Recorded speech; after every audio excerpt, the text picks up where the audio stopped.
Kevin Porter Jr., Michael Porter Jr., Bam Adebayo, and Donovan Mitchell. Should you be buying, holding, or selling these players? Let's find out. What's going on, guys? Matt here, back again with another video. Today's video is going to be the second episode of my buy, sell, or hold series. If you guys aren't familiar with the concept of the series, it's basically where you guys send me cards that you like, and I tell you whether I would buy, sell, or hold the card. As always, I don't claim to know everything, but I try to research every card that I'm given and give my best opinion on it. The first card that we're going to be speaking about today is Kevin Porter Jr.'s Prism PSA 10. Now, as a Houston fan, I was extremely pumped when we had the KPJ trade to Houston. For years, it seemed like we had a hard team to collect with the exclusion of James Harden. Our former GM, Daryl Morey, actually used to trade our late first round picks consistently every year just to bring in veteran players. But with Kevin Porter's trade to the Rockets, it finally gives me a chance to collect someone that plays for Houston. Specifically today, we're going to be speaking about his Prism PSA 10. If you guys watch my videos, you'd know I've made a video on one set that I would never invest in long term, and that's the 2019-20 Prism basketball set due to the overpopulation. In saying that though, I do see short and medium term opportunity with the set. Kevin Porter Jr. saw himself traded to the Houston Rockets after an impressive rookie season, especially being a late first round pick. But a key thing for KPJ throughout his college and professional career is all the stuff that he's done off the court. Just to name a couple, he had that weapons charge late last year,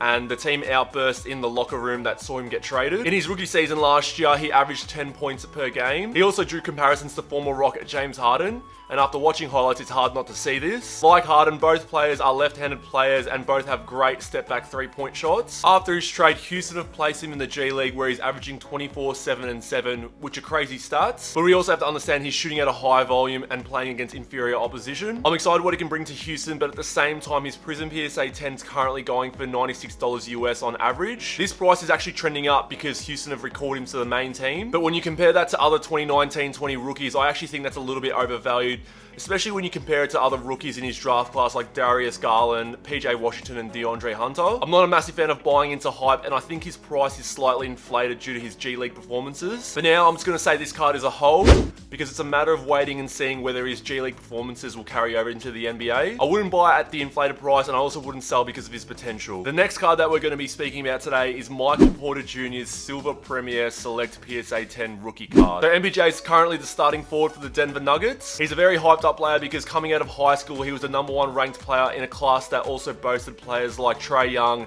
Jaren Jackson Jr., and DeAndre Ayton. However, during college, he only played 3 games because of a lower back injury. This injury actually caused him to go from the potential #1 pick to being selected by the Denver Nuggets at 14th overall. I know a lot of people in the hobby are big believers in MPJ because of his scoring attributes, although one of the issues has been that his coach Mike Malone has been holding him back with his playing time. In saying so, this season he's currently averaging 15 points a game on 50% from the field, also shooting at 41% from the three-point line. Really good stats and really good efficiency, but I'm also not as warm on MPJ just because of his injury history. But in talking about this specific card, it currently goes for around $270 US, whilst his Concourse Silver PSA 10 currently goes for $300 US.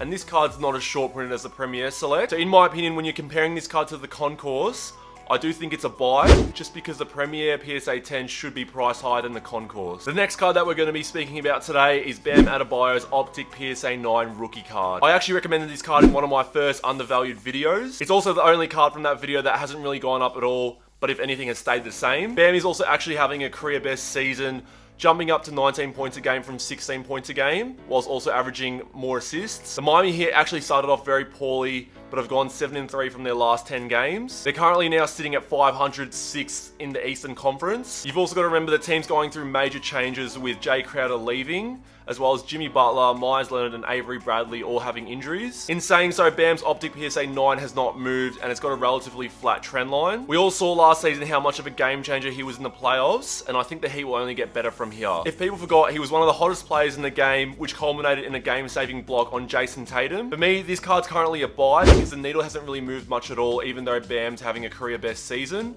And even with the Miami Heat playing better as of late, I think the Heat will go far into the playoffs again with a weaker conference, and this will cause Bam's card to go up again. The last card that we're going to be speaking about today is Donovan Mitchell's Concourse Select rookie card. With Select cards, as you guys would know, there's typically 3 levels, but for some reason in Donovan Mitchell's rookie year, he only has his Concourse level, which is the base level. In saying that, Donovan Mitchell and the Utah Jazz have been very impressive this season. The Jazz are currently a league first 27-9 in the NBA, whilst Donovan Mitchell is currently averaging career highs in almost every statistic statistic by a small margin. His select rookie card's going for $70 US. It's actually doubled in the past month thanks to the Utah Jazz and Donovan Mitchell's hot run. When you're comparing it to other players in his draft class, it's currently priced just a little bit under Jason Tatum's and priced double of De'Aaron Fox's. I do like this card because it's short printed, and with no premier or courtside cards for Donovan Mitchell, there's going to be a high demand for it. However, I don't like buying hype, and although I think they are more balanced this season, I feel like Utah won't win the title. In my opinion, I have this card as a hold, as I think it has a small amount of room to grow leading up to the playoffs,